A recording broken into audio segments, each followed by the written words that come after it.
Good morning, children. I am Anmol Messi, PGT Physics, Mount Litra Z School, Jhansi.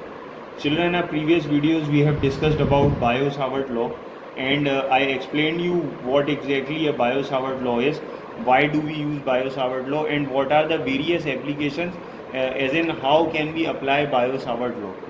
So today we are going to start with a new and fresh topic, which is known as torque experienced by a current carrying coil kept in magnetic field. So you can see very clearly that there are certain number of magnetic field lines in which I have put a coil, rectangular shaped coil, and in this coil, if current enters from here, from this wire, it would flow through the wire and come out from this wire. Okay. Now using Fleming's left hand rule, we can find the direction of magnetic force. So when we'll apply the Fleming's left hand rule on the various parts of this coil, we would find that in part AD the magnetic force would be upwards, in part BA the magnetic force would be outward, in part DC it would be inward, and in part BC it would be downwards. So if we apply the Fleming's left hand rule, we will find that each wire or each component is experiencing magnetic force in different direction. So the net force, if we will calculate, it is very clear from the diagram that each force is cancelling out different forces, the other forces. So the net force is 0.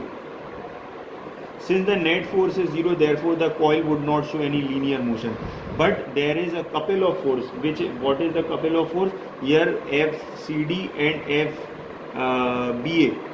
These two forces are anti-parallel and they are separated by a certain perpendicular distance. So they have the capability to develop torque in the coil. So this FBA and FCD, because of these two forces, we'll see that the coil would experience torque.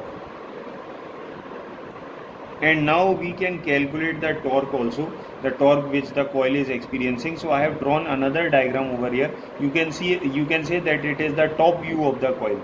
So from the top view we will find that wire AB, it is experiencing forces in two different directions. One is in this direction, that is towards the right hand side, and the other one in the other direction, opposite direction, that is towards the left hand side. And these two forces are anti-parallel, they are separated by a certain perpendicular distance BO, hence they are capable of developing torque in the coil. So the expression for torque is force into perpendicular distance. Here the perpendicular distance that we have taken is BO. So we have written BO over here. Okay. Now torque is equal to F into W sin theta. How this expression, how did we calculate this expression? We have calculated the value of BO, and the value of BO is calculated over here. We can see very clearly that this is a triangle. If this angle we have taken as theta, then sin theta is equal to perpendicular upon hypotenuse.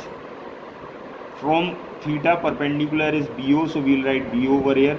Hypotenuse is AB, or width of the coil, that is W, so I have written W over here. BO is equal to W sin theta.